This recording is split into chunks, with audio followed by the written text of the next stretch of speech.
Friends, welcome to mathematics with Manisha.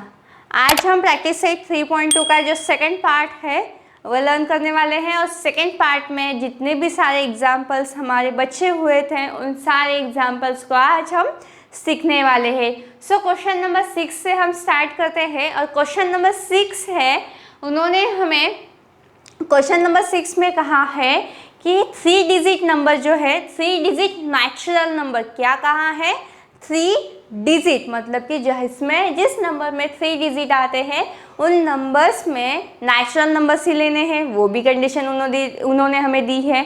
3 digit natural numbers लेने हैं और उन सभी को डिविजिबल बाय 5 करना है, मतलब कि सारे नंबर्स लेने हैं क्या, नहीं, 3 डिजिट नेचुरल नंबर में जितने नंबर्स डिविजिबल बाय 5 है उतने लेने हैं और इस नंबर को लेने के बाद 3 डिजिट में कितने नंबर्स आते हैं वो भी हमें फाइंड आउट करना है, मतलब कि 10 आते हैं, 12 आते हैं, 11 आते हैं, वो हमें बताना है। सो 3 डिजिट नंबर स्टार्ट कहाँ से होता है, 100 से, और फिनिश कहाँ पे होता है, 999। 1000 ये 4 डिजिट नंबर है, मतलब कि 100 से लेके 99 तक जितने भी नंबर्स डिविजिबल बाय 5 है वो हमें देखने हैं कितने आते हैं, 10 आते हैं, 12 आते हैं, 11 आते हैं, 15 आते हैं, 16 आते हैं, 20 आते हैं, ये हमें फाइंड आउट करना है। फिर करना क्या है, सो बिल्कुल टेंशन लेना नहीं है इस एग्जाम्पल को।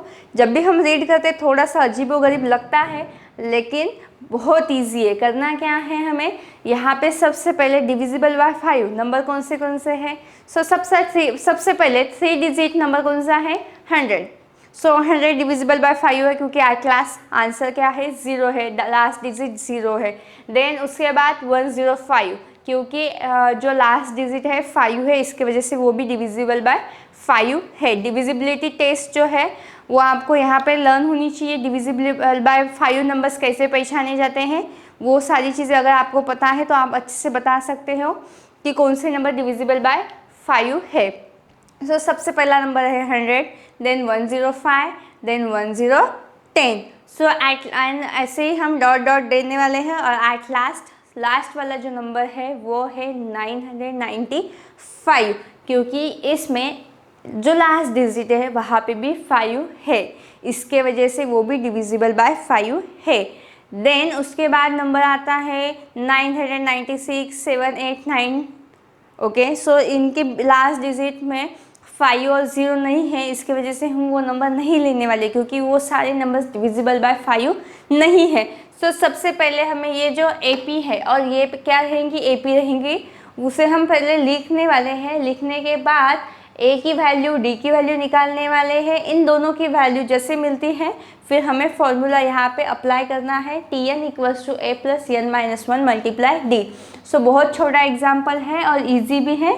सो हम स्टार्ट करते हैं हमारे एग्जाम्पल को। So therefore the 3 digit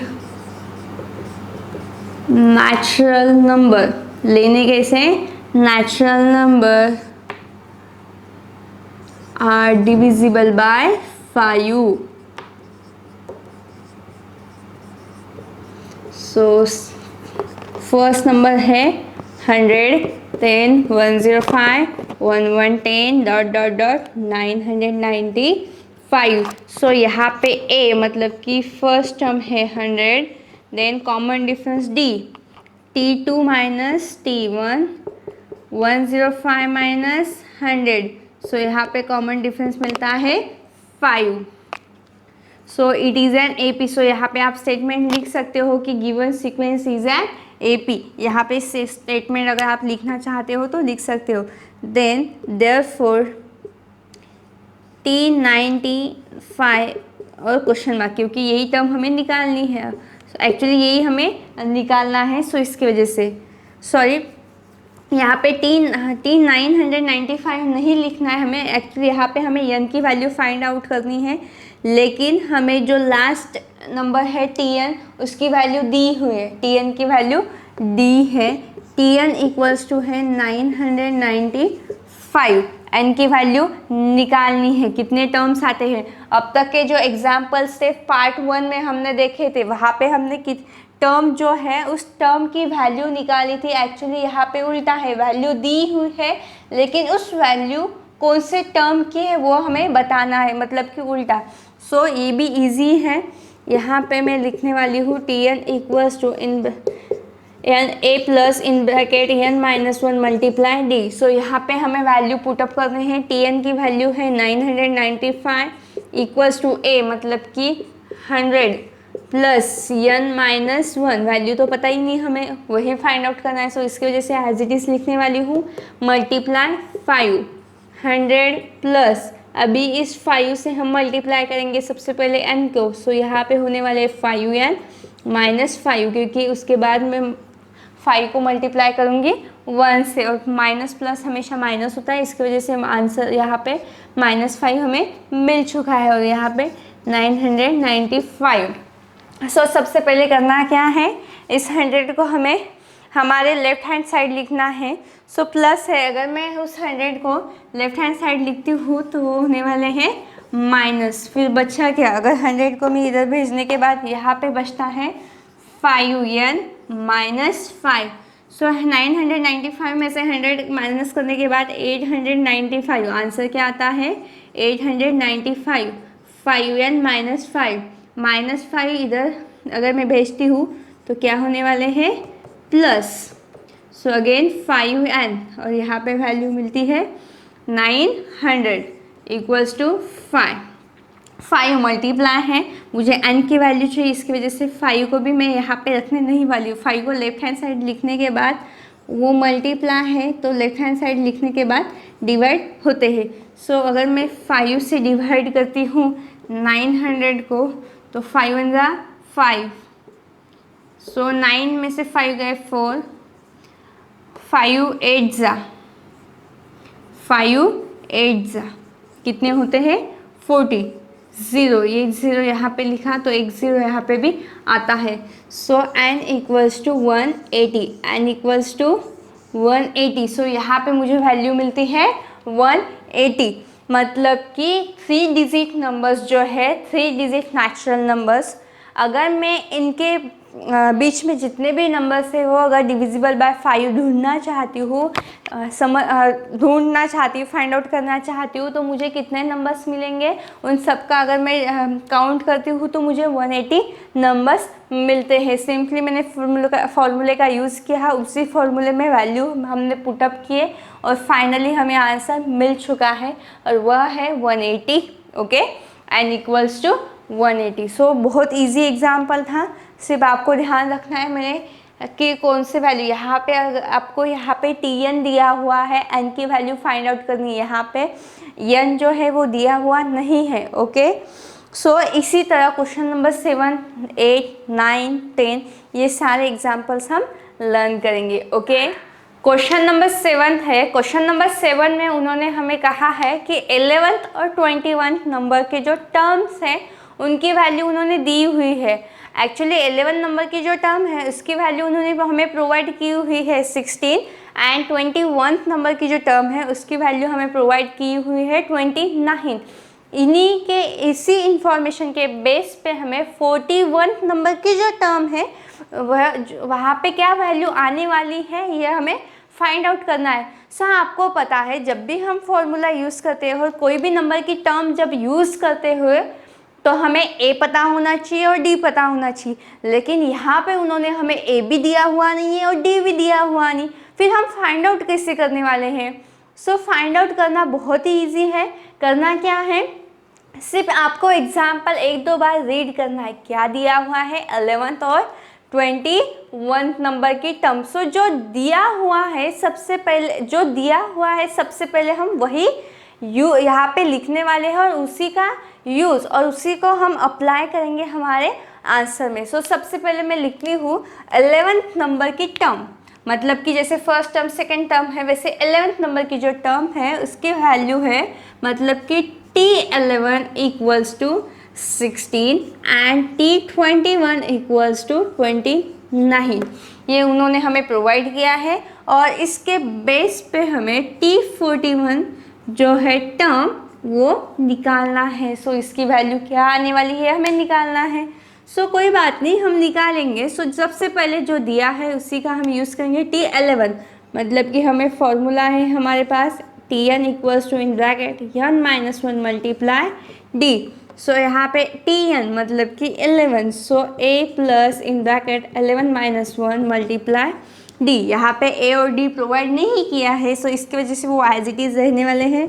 11 plus 10 multiply D मतलब कि 10d T11। सो इसके आगे हम इसे सॉल्व नहीं कर सकते, सो इसकी वजह से मैं यहाँ पे इक्वेशन नंबर 1 ऐसा डिनोट करती हूँ। देन T21, सो T21 को कैसे लिखते हैं, इसी तरह T21 equals to a plus in bracket 21 minus 1 multiply D. So a plus 21 minus 1 मतलब कि 20 and multiply d is d and T21 question number equation number 2।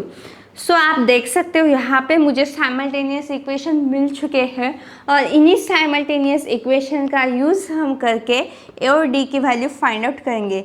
सो मैं यहाँ पे लिख सकती हूँ फ्रॉम इक्वेशन 2 and 1, इनको मैं सब्ट्रैक्ट करूँगी। आप फ्रॉम इक्वेशन 2 and 1 भी कह सकते हो और सब्ट्रैक्ट इक्वेशन 2 फ्रॉम 1 भी कह सकते हो। सो इक्वेशन 2 है T21 मतलब कि a plus 20 a plus 20 d equals to, अभी देखो T21 वैल्यू क्या है 29, सो हम 29 वैल्यू यहाँ पे पुट करने वाले हैं। Then a plus 10d equals to, so यहाँ पे T11 की वैल्यू है 16, सो मैं T11 की वैल्यू यहाँ पे पुट करने वाली हूँ और इनका क्या करना है हमें, subtraction, minus minus minus, plus minus है सेम नंबर है, सो इसकी वजह से कैंसिल हो जाएंगे। 20 में से 10 गए, 10d इक्वल्स टू 29 मतलब कि 9 में से 3 गए 6 गए 3 और 2 में से 1 गए 1, सो d इक्वल्स टू 13/10। सो यहाँ पे मुझे d की वैल्यू मिल चुकी है। इस d की जो वैल्यू है हम इक्वेशन नंबर 1 में पुट करेंगे, देन उसके बाद हमें a की वैल्यू मिल जाएंगी। a plus 10d equals to 16, a plus 10 multiply 13/10, value d की हमने वहाँ पे पुट की है फ्रॉम इक्वेशन 3। d की वैल्यू हमने पुट की है, 10 और 10 कैंसिल हो जाएंगे, so a plus 13 equals to 16। 13 plus है, अगर मैं राइट हैंड साइड लिखती हूँ तो 13 माइनस हो जाएंगे, 16 माइनस 13 मतलब कि 3। सो यहाँ पे मुझे a की वैल्यू मिल चुकी है 3। सो हमारे पास a भी है d भी है, दोनों वैल्यू है। सो इन दोनों वैल्यू का यूज़ करेंगे हम और T41 फाइंड आउट कर लेंगे। ओके, सो यहीं पे मैं T41 फाइंड आउट करती हूँ। सो ये हम रफ करेंगे अभी। T41 equals to a plus n minus 1 multiply d। T41 as it is equals to a मतलब कि 3 plus in bracket n 41 minus 1 multiply 13/10। 41 value n की है, सो इसकी वजह से मैंने वो वैल्यू यहाँ पे लिखी है। सो 3 प्लस 40 मल्टीप्लाई 13/10, 10 1 ज़ा 10, 10 4 ज़ा 40, देन 3 प्लस 13 4 ज़ा 52, सो 3 प्लस 52 55। सो T41 जो T41 नंबर की जो टर्म है उसकी वैल्यू हमें मिल चुकी है, वो है 55। सो हमने क्या किया, आपको पता है कि T11 और T21 दिया था, उन्हीं का यूज़ करके हमने T41 फाइंड आउट कर लिया है। बहुत ही ईजी है, सिर्फ आपको प्रैक्टिस करनी है 10 बार, सो आपको ये अच्छे से अंडरस्टैंड हो जाएगा। ओके, सो इसी तरह क्वेश्चन नंबर 8 को भी हम सॉल्व कर लेंगे। उन्होंने हमें एक AP दी हुई है, AP है 11,8,5,2। इस AP में हमें उन्होंने क्वेश्चन पूछा है विच टर्म इज नंबर -51। मतलब कि दिए हुए AP में हमें -151 नंबर किस नंबर के टर्म में आता है वो हमें फाइंड आउट करना है। जैसे कि मैंने पहले कहा है कि प्रीवियस पार्ट में हमने टर्म दी थी, उसके बेस पे हमने वैल्यू निकाली थी। अभी हमें वैल्यू दी है, उसके बेस पे हमें किस नंबर के टर्म की ये वैल्यू है वो हमें फाइंड आउट करना है। जो फॉर्मूला हमने प्रीवियस पार्ट में अप्लाई किया था उसी फॉर्मूले को हमें यहाँ पे अप्लाई करना है और वैल्यू फाइंड आउट करनी है। सबसे पहले जो AP दी हुई है हम उसे लिखेंगे the given AP is 11,8,5,2 ... A equals to 11, D equals to 8 minus 11, 8 minus 11 minus 3, value मिलती है -3। देन A की वैल्यू मिल चुकी है, D की वैल्यू मिल चुकी है।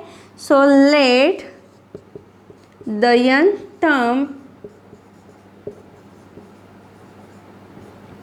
is -151. Tn equals to -151.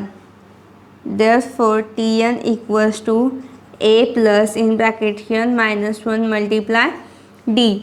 -151 equals to A की वैल्यू है 11 plus in bracket n -1 multiply -3। Okay, -151। यहाँ पे 11 प्लस है, मैं यहाँ पे लिखने वाली हूँ -11, क्योंकि प्लस यहाँ पे है। अगर जो 11 मैं राइट हैंड साइड के लेफ्ट हैंड साइड लिखती हूँ तो माइनस होने वाले हैं। देन -3 से हम मल्टीप्लाई करेंगे n से, देन -3 को मल्टीप्लाई करेंगे -1 से, -3 मल्टीप्लाई -1 प्लस होता है, और -3 मल्टीप्लाई n मतलब कि -3n। -3n प्लस क्या है 3 मल्टीप्लाई 1 मतलब कि 3 1 जा 3। आपको ये फॉर्मूले पता होने चाहिए। जिनके ये फॉर्मूले अच्छे से आते हैं, जिनको पता है, उनको ये एग्जाम्पल इजी है। -3n plus 3 as it is, plus 3 अगर इस साइड में लिखती हूँ तो -3 होने वाले हैं, equals to -3n again minus. अभी इनका क्या होने वाला एडिशन, क्योंकि दोनों नंबर्स कैसे हैं प्लस है। -165 इक्वल्स टू -3n, दोनों साइड माइनस माइनस साइन है, इसकी वजह से कैंसिल होने वाली है।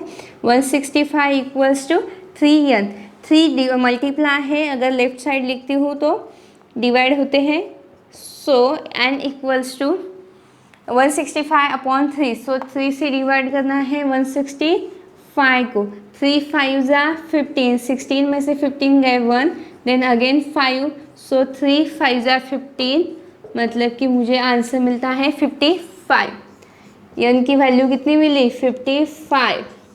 मतलब कि दिए हुए AP में जो 55 नंबर की जो टर्म थी, 55 नंबर की टर्म की वैल्यू है -151। ओके, इसी तरह हमें सॉल्व करना था एग्जाम्पल, और हमने कर लिया है। यहाँ पे एग्जाम्पल कंप्लीट होता है। Let's move ahead and we will see question number 9। Question number 9 में उन्होंने कहा है इन द नेचुरल नंबर जो है 10 से लेके 250 तक, 10 से लेके 250 तक जो नंबर्स है डिविजिबल बाय 4। कितने नंबर्स डिविजिबल बाय 4 ये हमें बताना है। जैसे कि हमने जो क्वेश्चन नंबर 6 देखा था, वहाँ पे डिविजिबल बाय 5 पूछा था।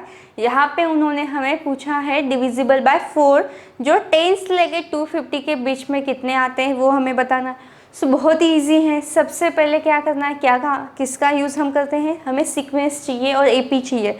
AP हमें नहीं है तो वही हम लिखने वाले। डिविजिबल बाय 4 कहा, इसका मतलब 4 का टेबल ही हमें कहना है, जो कि हमें लर्न है। 4 का टेबल कहाँ से स्टार्ट होता है, 4 से। ऑब्वियसली 4 1 जा 4, 4 2 जा 8, 4 3 जा 12, 4 4 जा 16, 4 5 जा 20 ऐसे लेना है। लेकिन उन्होंने हमें क्या कहा, 10 से लेके 250, मतलब कि 10 नंबर छोड़ के उसके बाद के जो नंबर्स 4 से डिविजिबल बाय है 250, मतलब कि 250 भी नंबर हमें छोड़ना है उसके आगे से, मतलब कि 11 से लेके 249 तक हमें नंबर्स लेना है। जैसे कि मैंने कहा है 4 का नंबर्स लर्न करना है, 4 का नंबर जो है वो हमें याद करना है और उसी टेबल को हमें एज इट इज़ लिखना है। लेकिन उससे पहले मैं लिखने वाली हूँ द गिवन AP इज़, हम ऐसा लिखते हैं, नहीं तो अदरवाइज हम डायरेक्टली यहाँ पे लिखने वाले हैं the natural numbers from the natural numbers from 10 to 15, from 10 to 215, sorry मैंने 15 कहा, 250 are divisible by 4. So 4 1 जा 4, 4 2 जा 8, 4 12, 4 4 जा 16, 4 5 जा 20, लेकिन 4 और 8 हम नंबर नहीं लिख सकते। सो इसकी वजह से मैं ये इरेज करने वाली हूँ, क्योंकि उन्होंने 10 और 250 के बीच में कहा और 4 और 8 10 के सबसे पहले आते हैं, इसकी वजह से हम नहीं लेने वाले। डॉट डॉट डॉट, अभी 250 हम नंबर नहीं ले सकते क्योंकि उनके बीच का नंबर। सो 249 डिविजिबल बाय 4 नहीं है, लेकिन 248 उसके आगे का नंबर जो है वो डिविजिबल बाय 4 है। सो इसकी वजह से लास्ट नंबर हमें मिलता है 248। क्या मिलता है? 248। सो आपको एक चीज़ ध्यान रखनी है, जब भी सीक्वेंस हमें प्रोवाइड की रहती है, अगर उस सीक्वेंस में एट लास्ट अगर ऐसा कोई नंबर आता है तो उससे हम एज्यूम करेंगे TN, क्योंकि वो TN की वैल्यू रहती है। ऐसे सीक्वेंस में यन हमें फाइंड आउट करना होता है, क्योंकि बहुत बार ऐसा कन्फ्यूजन होता है ये जो लास्ट नंबर है इसे यन समझा जाए या TN समझना चाहिए। सो आपको मैं पहले बताती हूँ कितना इजी। देखो, अगर T1 T2 ये टर्म्स है, मतलब कि ये लास्ट टर्म हमें पता नहीं है, सो इसे हम TN ही कहेंगे ना। सो लास्ट नंबर अगर ऐसे कोई सीक्वेंस में दिया रहता है तो उसे हमेशा TN ही लेने वाले हैं हम, ओके, और TN ही लेना होता है। सो ऐसे एग्जांपल में हमें यन फाइंड आउट करना है। सो यहाँ पे हम यन फाइंड आउट करेंगे। सो सबसे पहले जो दिए हुए AP में है तो A की वैल्यू हम लिखने वाले हैं 12, then D equals to 16 minus 12। So यहाँ पे कॉमन डिफरेंस है 4, then therefore TN equals to A plus in bracket n minus 1 multiply D। Formula है, फॉर्मूले का यूज़ करना है। TN मतलब कि 248। सो यहाँ पे हम लिख सकते हैं TN equals to 248 equals to A की वैल्यू है 12 plus n minus 1 multiply D 4। So 248 minus 12 left hand side पे लिखे, इसकी वजह से माइनस होने वाले हैं। n माइनस 1 मल्टीप्लाई 4, इस 4 से आप मल्टीप्लाई कर सकते हो n माइनस 1, अदरवाइज डायरेक्टली ऐसे भी रख सकते हो। सो इस बार हम ऐसे ही रखने वाले हैं।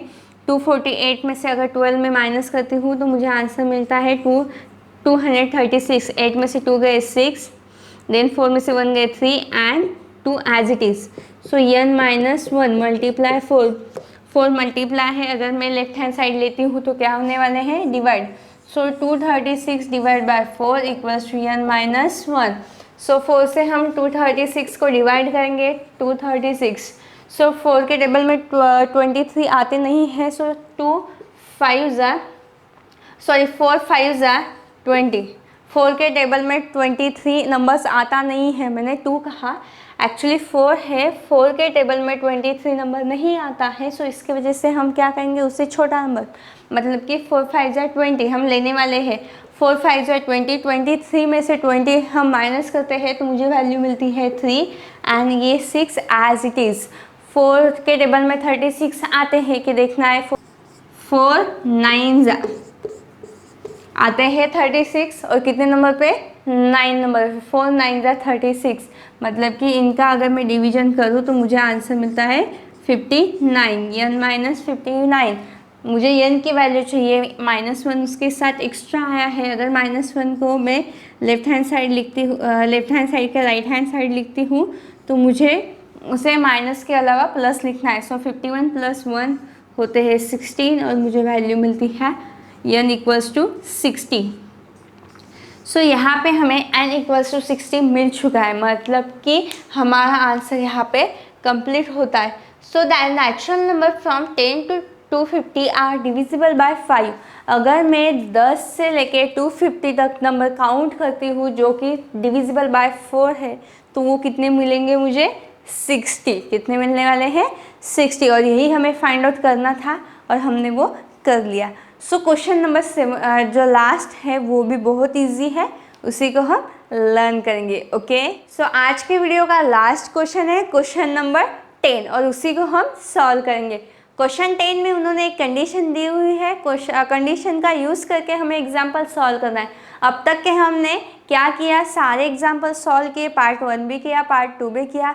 सारे एग्जाम्पल में हमने कभी कभी AP फाइंड आउट की, तो कभी हमने जो सीक्वेंस में टर्म्स दिए हुए रहते हैं, जैसे कि 11th नंबर की टर्म बताओ, फाइंड आउट करो, 19 नंबर की, 20 नंबर की, ऐसे टर्म्स फाइंड आउट किए।